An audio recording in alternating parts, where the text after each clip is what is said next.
Yeah, but without further ado, Lewis, hello. Thanks so much for joining us. Yeah, no, it's a pleasure. Bro, how are you? How are you doing? Yeah, good. Yeah. Yeah, so this I suppose this recording happened in the past. Um Yeah.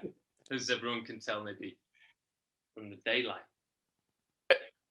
But Yeah, and you're in your room. yeah, exactly, yeah. But I've been subtitling the shows, which I'm sure everyone's felt the benefit of. Um, Today I've been subtitling, so I've got kind of final cut editing brain, which is a bit of a mush. So that's how I'm doing. Bro, How are you doing? fantastic. Okay. I'm okay, yeah, I've had a pretty nice day. I'm feeling quite calm. I don't know why, just had a kind of sort of tranquil week. Um yeah, which is a rare thing I feel like in these days. So yeah, I'm enjoying myself. Congratulations. Um Thanks very much. Yes, so I believe this is the kind of, or the showing with open source arts is the first date of a larger sort of virtual tour that you're doing, Yes. which is very exciting. Yeah, yeah. Um, I kind of wanted to kick things off a little bit by kind of talking a bit about the past year, the year that we've just had, and how it's sort of affected both your general life, but also kind of your practice as an artist, particularly as a performance artist. Yeah, yeah. Yeah, so yeah, isn't it mad? Yeah, how to encapsulate that? It's such a kind of up and down. It's been so many things. Um, Obviously, this virtual tour was not the original plan. The original plan was to do a real life tour, travel around the country, um, sharing time and space with others.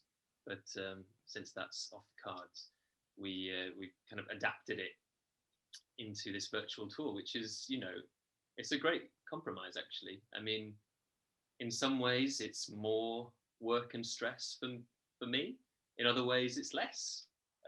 So that's great, and they get to exist forever. So the amount of people who will get to see them in the end is much larger and it also kind of means that now there's a quite comprehensive Lewis Holt archive, which I know everyone's been worrying about whether or not that would be developed or not.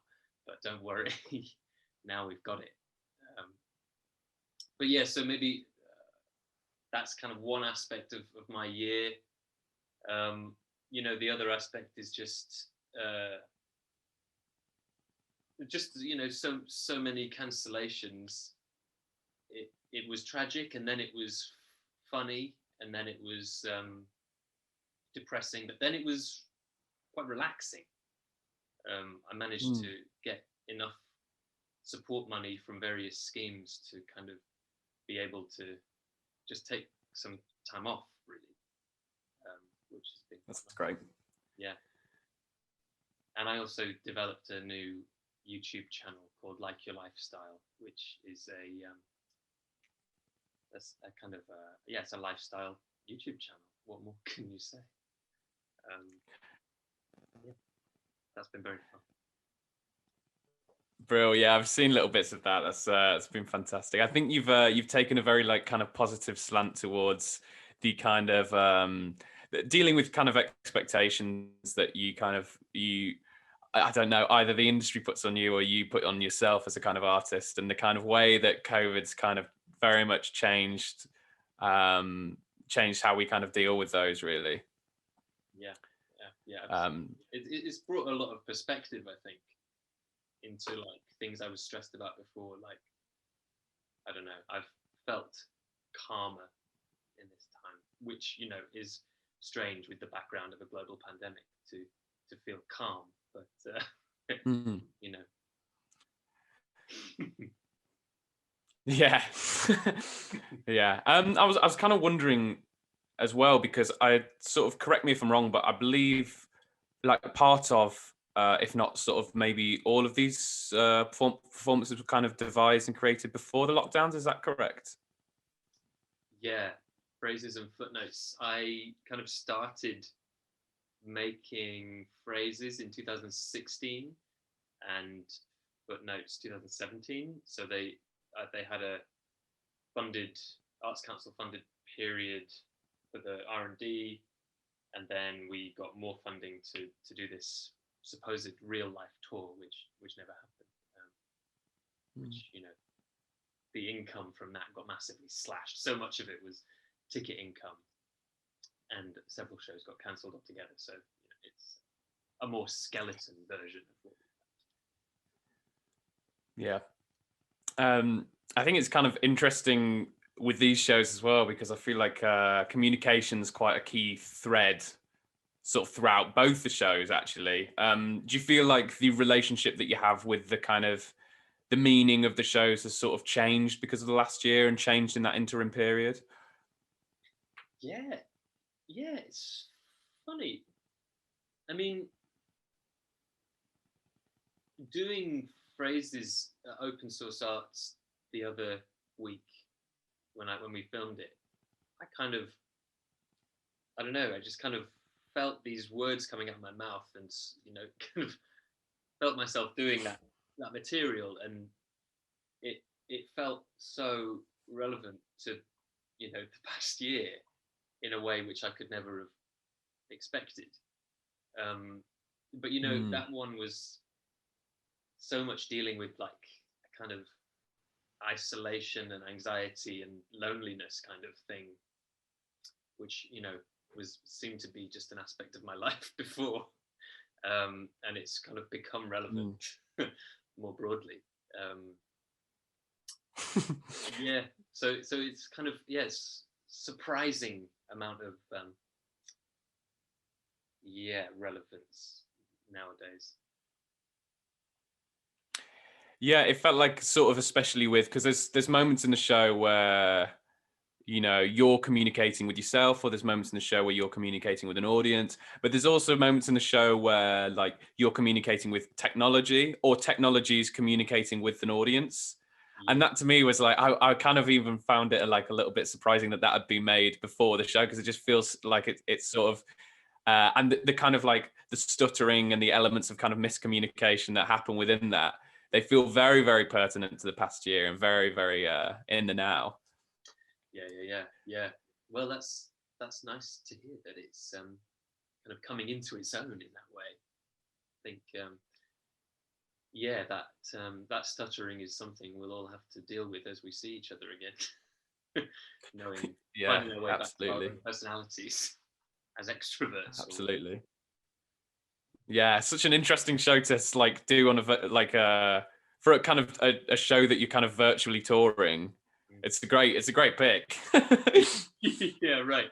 Yeah, it's I found it quite funny because in the live version of it, the projection is kind of sitting behind me all the time, and it's kind of as big and as clear as that is in a show, and that's cool. But in doing this kind of film version of it, being able to fade into a desktop, which I know will be on someone else's computer screen, is like kind of change dimension, like go into someone else's computer, come back out again into the studio. It felt really cool, like kind of zooming in and out thing. Yeah, brill. I think the show as well is kind of interesting because you, as a practitioner, you obviously kind of have a background in dance, in interpretive movement and sort of improvisation. But there's also a kind of a real vein of sort of clowning. There's definitely a bit of sort of like Stuart Lee kind of vibe in some of the comedy moments. What to you is the sort of the purpose, or if not purpose, then maybe just joy of bringing those two kind of like those two different sort of performance practices together for you in your work? Yeah, that's a really good question. Yeah, well, so I started dancing quite late in the grand scheme of how most people do it. Like, I'm kind of aware that there's a massive swathe of dancers who start at age 3. There's plenty who start in their 20s, but I started when I was 19, so I guess it's kind of fairly late. And by that point, I'd kind of developed my own taste away from dance, and Stuart Lee was part of that, and Tim Key and other comedians. So that was quite important to me, like being able to express things in a funny way, in a funny kind of grounded, down to earth kind of way. And yeah, so dancing and improvised movement and expressing myself that way kind of became important to me in a different way. It kind of felt more related to emotion and mental state. And I found when I started dancing when I was 19, I started having lots of really seismic, euphoric experiences, which were related to the body, and that kind of felt important to me as well. So I try and sit these two things next to each other. This really genuine, like deep emotional experience that I have when I dance, which is to do with this exertion and this joy, and perhaps pain as well somewhere in there. Putting that next to this kind of expression of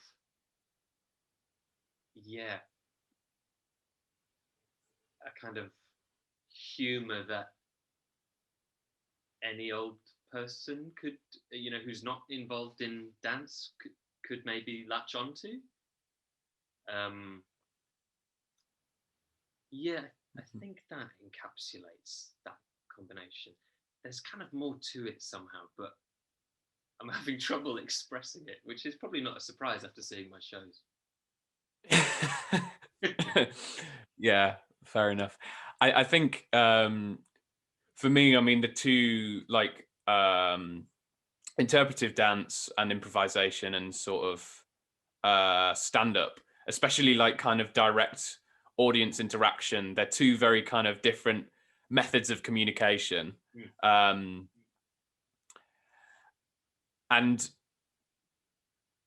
I suppose like with a lot of contemporary kind of like interpretive dance practice, like Tina Segala, someone that I believe you've worked with as well in your past. There's definitely a kind of playful clowning element to a lot of what they do with this is so contemporary and stuff like that. There's a kind of joy and a kind of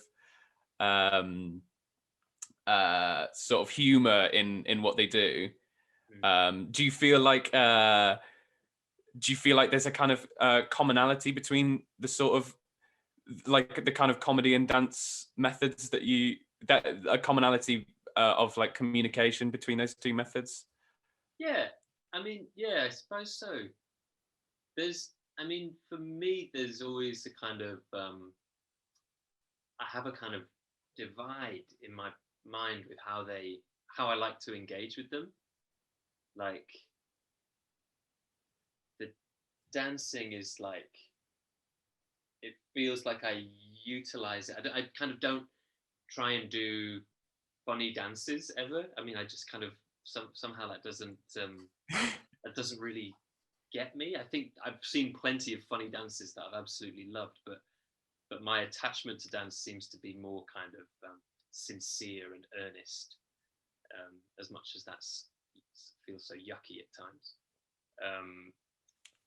And then my kind of attachment to comedy is about like expressing like a kind of distance and irony and anxiousness, and finding the humor in that kind of difficulty of existing in the world. And then the dancing kind of is a kind of outlet for a more easy, like, experience of the world, maybe.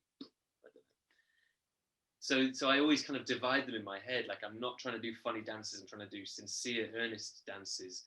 And with the humor, I'm trying to, just kind of be funny. Yeah, I think you.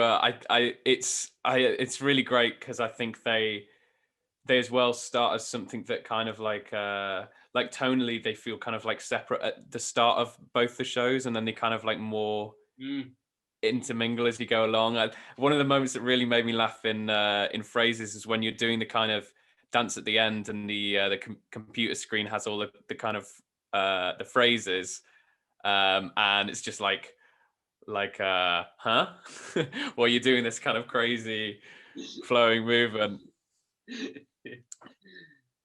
Yeah, Um, it's to kind of give a voice to the watcher in that moment. Be like, huh? yeah, definitely. And I think that's like a thing with interpretive dance, and that because going back to communication, which is kind of like a big part of both the shows, as we've said, the way that meaning definitely goes through interpretive dance, and like the meaning that you take out of watching a piece of interpretive dance is very like kind of symbolic, whereas with comedy it can be quite like direct. Yeah, and the contrast of those two is really really great, and it creates a brilliant kind of dissonance. And yeah, just to sort of draw things to a close, kind of because it's quite a short interview today. Hopefully, kind of like to inspire a bit of positivity now that the restrictions are kind of easing, and the world's sort of taking sort of tentative steps back to some kind of new normal. Are you kind of because you've spoken about how your dancing is like a kind of really emotional thing for you? Are you finding that you're beginning to kind of like reawaken at all to the joy of movement again? Maybe joy of movement in public spaces, or is it a bit too early to say? Well, yeah, I've actually been working on a new show with some friends. We got some funding to make a new show, which has it's basically like a karaoke night. Like we take it in turns to sing our favorite karaoke songs, and the other two dance while the other one sings. So I've actually been dancing quite a lot recently, doing that, making that new show, and it's felt very joyful. And I also dance in this small office space in my house. So I've been dancing aplenty, but yeah, as you say, in private. Um, it'll be Yeah. it'll be something to join other people out in the world again. I'm excited. Excellent. And kind of on that note, do you have anything, any projects coming up that you'd like to kind of talk about in this forum? Yeah. Well, as I say, like your lifestyle on YouTube, always there to be watched and enjoyed. Um, yeah, this new show is called Empty Orchestra. Empty Orchestra. Say it properly. Um, that will be hitting theatres, I suppose, in the future. Um, and I think that's a good amount to chew on, probably. Nice. Cool. And we'll put your socials in the description to the video. But are there any that you'd like to just pop out, like your YouTube channel name or your Instagram or anything? Yeah, my Instagram is at Lewys Holt. The Lewis is Lewys. It's a Welsh spelling, born in Wales. That also, if you Google that name, you'll find all kinds of brilliant resources. My website, which has got links to all the stuff I do, which is just lewisholt.com, if you're so inclined. Yeah, I think that's great. Brilliant. Well, thank you so much for firstly making the shows in the first place and sharing them with us. And thank you so much for joining me on here. It's been great to kind of have a chat with you. Great, cool. Yeah, thank you very much for having me. Fantastic.